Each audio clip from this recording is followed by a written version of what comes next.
माँ के आंसू। राधा बहन का इकलौता बेटा अमेरिका में रहता था।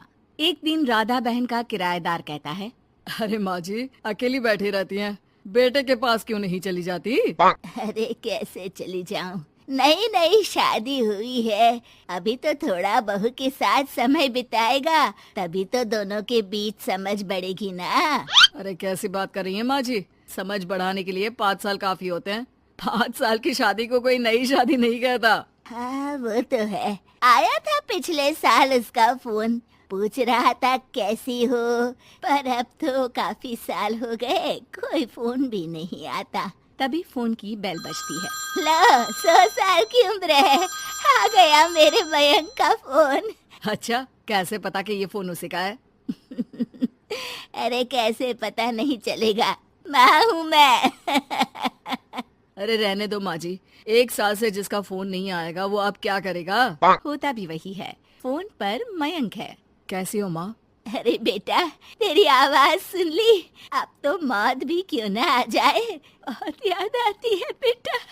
माँ मैं वो ऑफिस में था। अच्छा माँ, वो रीना बोल रही थी कि तुम अकेली रहती हो इंडिया में, वो ठीक नहीं है। अब बुजुर्ग भी तो हो रही हो, अकेले पकाना खिलाना, वो चाह रही है कि अब तुम यहीं आ जाओ, हम लोग साथ रहते हैं ना। राधा बहन की आंख से पानी गिरने लगता है। वो कुछ नहीं बोल पाती। माँ हेलो, सुन रही हो ना माँ? हाँ बेटा, तेरे साथ रहूंगी, सुबह शाम तुझे देखूंगी, और क्या जीवन में है तेरे पापा के जाने के बाद। तभी बीच में बेटा माँ को रोक देता है। हाँ हाँ ठीक है माँ, तो मैं आता हूँ अगले हफ्ते तुम्हें लेने के लिए। राधा बहन को तो मानो बुढ़ापे में किसी ने पंख दे दिए हो। उड़ी जा रही थी पूरे मोहल्ले में। अरे वो मयंक आ रहा है, अब तो अमेरिका जा रही हूँ मैं, वहीं रहूंगी। अच्छा है मौसी, आपका जीवन देखकर तो मुझे भी रोना आ जाता था। कोई बात नहीं मौसी, देर से ही सही, सब अच्छा होने वाला है अब। राधा बहन दौड़ दौड़ कर सामान ला रही थी। अरे इतना सामान तो 2 साल में भी कभी नहीं खरीदा जो 2 दिन में लिए जा रही हो मौसी। अरे बेटा आ रहा है ना अमेरिका से। अच्छा अच्छा, तो पकवान बनाने की तैयारी चल रही है? हाँ बिल्कुल, उसको बेसन के लड्डू बहुत पसंद है। रात भर भूनना तलना ये सब प्रोग्राम चलता रहता है राधा बहन के घर में। और फिर वो दिन भी आ जाता है जब बेटा घर आता है। कौन?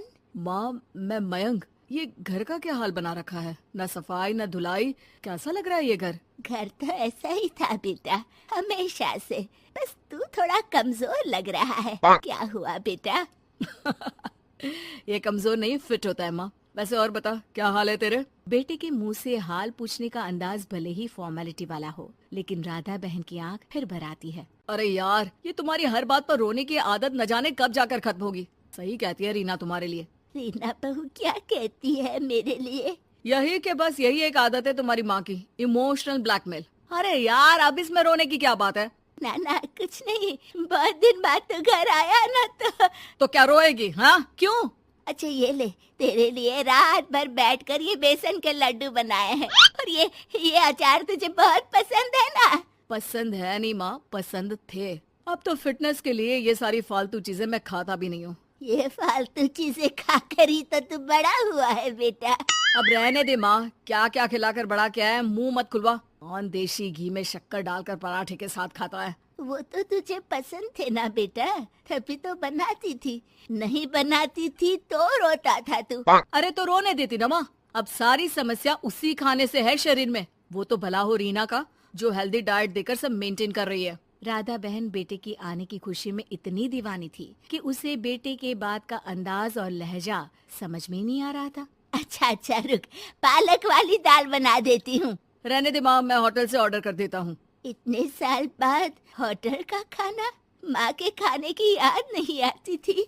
अरे माँ, फिर इमोशनल डायलॉग, प्लीज माँ। अच्छा सुन, बहुत कम वक्त है हम लोगों के पास, जल्दी जल्दी सारी पैकिंग कर ले। और हाँ, इस घर को बेचना होगा। कैसी बात कर रहा है? तेरे पापा और मैंने एक एक पाई जोड़कर इस मकान को बनाया था। हाँ पर तू जा रही है ना, फिर कौन मेंटेन करेगा? कैसे क्या होगा माँ, मैं तो अब इंडिया आऊंगा भी नहीं। बेटा तो सो जाता है, लेकिन माँ घर का एक एक कोना घूम घूम कर देखती है।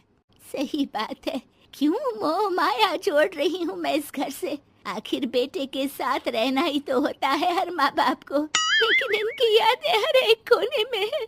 खैर, औने पौने दामों में घर को बेच बेटा और माँ एयरपोर्ट के लिए रवाना हो जाते हैं। माँ यहीं बैठ, मैं अभी आया। नहीं नहीं बेटा, मैं साथ रहूंगी, पहली दफा आ रही हूँ ना। अरे माँ, टिकट, बोर्डिंग, सामान, चेक इन, 10 काम है, करके आ रहा हूँ ना। ठीक है, जल्दी आ जाना, यहाँ घबराहट होती रहेगी।